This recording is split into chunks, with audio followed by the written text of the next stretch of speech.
Friend, कैसे हो आप? और आप लोगों का मेरे ब्लॉग में स्वागत है। आप सोच रहे होंगे ये हमारी माता रानी है। और ये देखो मेरी सबसे फेवरेट और शांति वाली जगह है। मुझे हरियाली में ना बहुत बहुत बहुत ज़्यादा अच्छा लगता है और मैं यहाँ पे आई हूँ। इधर इधर देखो कितना अच्छा लग रहा है, कितनी शांति है। और पता है क्या, मैं बहुत तड़प रही थी नोएडा से कि मुझे है ना ऐसे यहाँ आना है, यहाँ आना है। और बस ऐसा मन बेचैन हो रहा था और मुझे ना शांति यहीं आके मिलती है।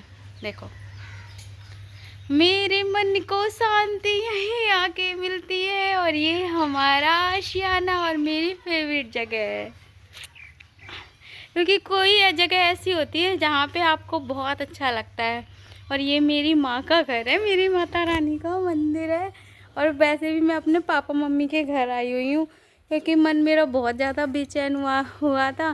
तो मैंने बताया था कि मेरे साथ ऐसा कुछ हो गया था जिससे मैं बहुत ज़्यादा परेशान थी और बहुत ज़्यादा अपसेट थी। बिल्कुल भी मन नहीं लग रहा था। फेस्टिवल निकल रहे थे, आ रहे थे, जा रहे थे, फिर भी मेरा मन नहीं लग रहा था। मेरा मन कर रहा था बस एक बार पापा मम्मी के पास चली जाऊँ, पापा के पास चली जाऊँ। और देखो, और मुझे माता रानी की बहुत ज़्यादा याद आ रही थी। मेरी माँ मेरी माँ तो मुझे बहुत ज़्यादा याद आ रही थी माता रानी की। और जब मैं माता रानी के पास आ गई और मुझे ना बहुत अच्छा लगता है। बस ऐसा लगता है जैसे कोई बच्चा होता है ना, माँ की गोद में बैठा रहता है। देखो मैं बैठ गई।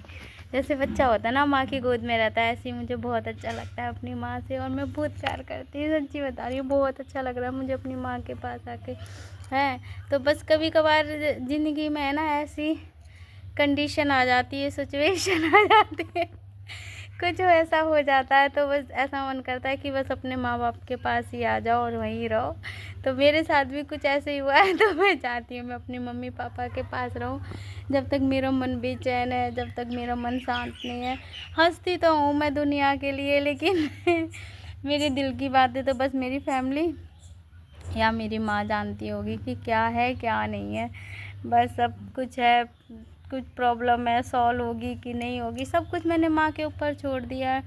क्योंकि सामने रखती हूँ, क्योंकि एक माँ ही होती है जो हम लोगों का दर्द समझती है। खासकर बेटियों का कोई नहीं समझता, बस माँ ही समझती है। तो इसी वजह से मैं माँ के पास आ गई हूँ। और आपको मेरे है ना, अब जो भी ब्लॉग मिलेंगे ना यहीं मिलेंगे। और मैं यहाँ पे मुझे सुकून मिलता है तो मैं यहीं आ गई हूँ और अब मैं यहीं रहूँगी। बेबी भी यहीं है, दोनों बेबी भी यहीं हैं।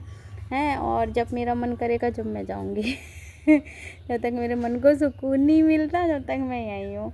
और आप बताओ कैसी लग रही हो? ये साड़ी कैसी लग रही है? मम्मी की साड़ी पहनी, क्योंकि मैं कुछ ज़्यादा कपड़े नहीं लेके आई, विंटर के ज़्यादा सब कपड़े लेके आई। और अभी पता है क्या, यहाँ पे ना धूप रहती है। मम्मी पापा के यहाँ आए ना तो यहाँ पे ज़्यादा धूप रहती है, तो इतनी सर्दी नहीं रहती है। तो इस वजह से मैंने पहन लिया है। सुबह शाम ज़्यादा ठंड रहती है, दिन में नहीं रहती है, तो इस वजह से मैंने ये पहन लिया। अभी घर जाके स्वेटर पहन लूँगी। तो बस मतलब मम्मी पापा को भी विश्वास नहीं हुआ कि मैं ना नोएडा से आ गई यहाँ पे। तो मम्मी पापा को भी विश्वास नहीं हुआ कि हाँ आ जाएगी। मैंने मम्मी पापा को बोला था कि मैं आऊँगी, बट उनको विश्वास नहीं हो रहा था कि आएगी कि नहीं आएगी। बट मैंने सोचा कि सब माता रानी पे छोड़ दिया और मैं आ गई। और क्या, मेरे भतीजे की भी मेरे फैमिली में है ना, मेरे ताऊ जी के लड़की की शादी थी, है ना। तो शादी भी थी तो मैंने सोचा कि चलो ठीक है, शादी भी अटेंड हो जाएगी और मैं अपनी फैमिली वालों से भी मिल लूँगी। तो बस फिर मैं इस वजह से आ गई है। और मैं ना आप लोगों को बहुत ज़्यादा मिस कर रही थी। अब मैं डेली आऊँगी आप लोगों से मिलने के लिए और बातें करने के लिए, है क्योंकि बस कुछ ऐसा रहता है ना लाइफ में, कोई तो हो जिससे मैं बातें कर सकूँ, अपनी बातें शेयर कर सकूँ। और आप लोग भी मुझसे है ना बातें शेयर किया करो, अपनी दुख सुख की बातें कहा करो। मुझे बहुत अच्छा लगेगा जैसे मैं आप लोगों से अपनी बातें शेयर करती हूँ, क्योंकि मेरा कोई नहीं है आप लोगों के सिवा। और मुझे आप लोगों के प्यार और सपोर्ट की बहुत ज़रूरत है। मैंने कल भी ब्लॉग डाला था, है, और पता है मैंने ना शादी का ब्लॉग डाला था, बट क्या हुआ उसमें ना कॉपीराइट आ गया, तो इस वजह से मैंने डिलीट मुझे करना पड़ा। तो बस आप लोग से रिक्वेस्ट है कि आप मुझे सपोर्ट करिए। मैंने ना बहुत दिनों से वीडियो भी नहीं बनाई, ब्लॉग भी नहीं बनाया। माइंड इतना डिस्टर्ब हो रहा था कि कुछ समझ में नहीं आ रहा था क्या करूँ क्या नहीं करूँ। बस मुझे ये समझ में आया कि मैं बस जहाँ मुझे सुकून मिलता है, जहाँ शांति मिलती, मैं वहीं आ गई। मुझे यहीं अच्छा लगता है। देखो मैं यहाँ ना पूरे दिन बैठी रह सकती हूँ, सुबह से लेके शाम तक अकेले, कोई नहीं रहे, बस मैं सुबह से लेके शाम तक बैठी रहूँ। और बच्चे मेरे सो रहे हैं तो मैं यहाँ आ गई थी। अब तो बच्चों की भी टेंशन नहीं है, बच्चे अपना नानी नानी के पास रहते हैं। नानी नानी लेटे, वो भी लेटे हुए थे। दोपहर का टाइम है, ये दोपहर के टाइम ब्लॉगिंग कर रही हूँ, मैं आप लोगों से बात कर रही हूँ। तो दोपहर का टाइम है, काम वाम सारा हो गया था, बस खाना पीना भी हो गया था। आज है ना, हमने सरसों की सब्ज़ी बनाई थी। गांव में क्या है, सरसों क्या बोलते, करडी करडी पता नहीं क्या बोलते हैं। सरसों की सब्ज़ी बनाई थी, रोटी बनाई थी और बाजरे की रोटी। तो वही खाई थी, बाजरे की रोटी और गेहूं की रोटी। मैं तो गेहूं की रोटी खाती हूँ, बट पापा मम्मी बाजरे की रोटी खाते हैं। मैंने बाजरों की रोटी बनाई थी और बस, और रायता था घिया का। ये खाना खाया था हम लोगों ने, क्योंकि देसी खाना देसी जग तो बस ये खाना खाया था। खाना वाना सारा हो गया था, नहाना धोना हो गया था, सारा काम हो गया था। पापा मम्मी भी रेस्ट कर रहे थे और बच्चे भी सो रहे थे। तो मैंने सोचा कि चलो क्यों ना आप लोगों से बात कर ली जाए, गुफ्तगू की जाए, गुफ्तगू बात कर ली जाए, अपने दिल को सुकून दिया जाए। तो बस मैं आ गई आप लोगों से मिलने के लिए, बातें करने के लिए, और बस आ गई, भागी भागी आई आप लोगों से मिलने के लिए।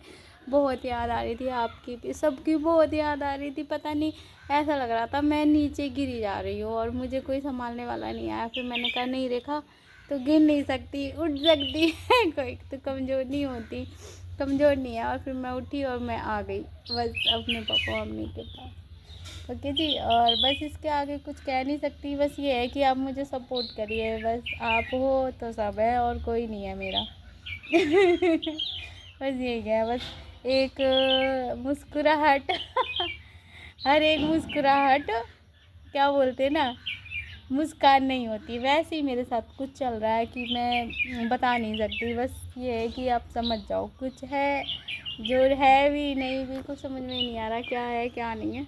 जब लाइफ की दुविधा ठीक हो जाएगी, प्रॉब्लम ठीक हो जाती है, तो फिर आपसे बताएंगे क्या है। और मेरे साथ तो बुरा ही बुरा हो रहा है। पहले मेरा क्या हुआ कि है, नोएडा में ना मेरी है ना ज्वेलरी चोरी हो गई थी, मैं आपको बताती हूँ। तो फिर इसकी वजह से मैं ज़्यादा डिस्टर्ब हो गई थी। फिर उसके बाद थोड़ा और मेंटेन, पता नहीं क्या क्या होता रहा मेरे साथ, बहुत बुरा बुरा हुआ। तो बस अब माइंड मेरा काम करना बंद कर दिया है। तो ऐसा लगता है कि क्या करूँ क्या नहीं, कुछ समझ में नहीं आता मेरा।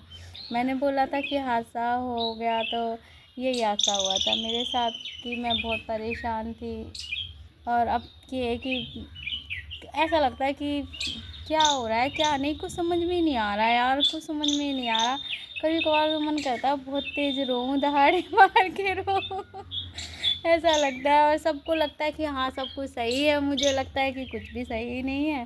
सब पता नहीं क्या हो रहा है। कुछ दिन जैसा ये तिनका होता है ना, ऐसे मैं बिखरती जा रही हूँ। ऐसा लग रहा है मुझे कि मुझे कोई संभाल ले।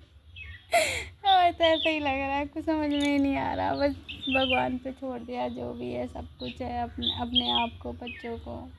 और वैसे भी जब दुखी रहते हैं तो बच्चा अपने माँ बाप के पास आता है। और यहाँ पे तो मेरी दो माँ हैं, एक मेरी माँ है और एक ये हम सब की माँ है। माता रानी का मंदिर है, तो ये हम सब की माँ है। तो मैं यहीं आऊँगी और अब डोली माता रानी के पास यहीं ब्लॉग बनाऊँगी, यहीं रहूँगी अपनी माता रानी के पास।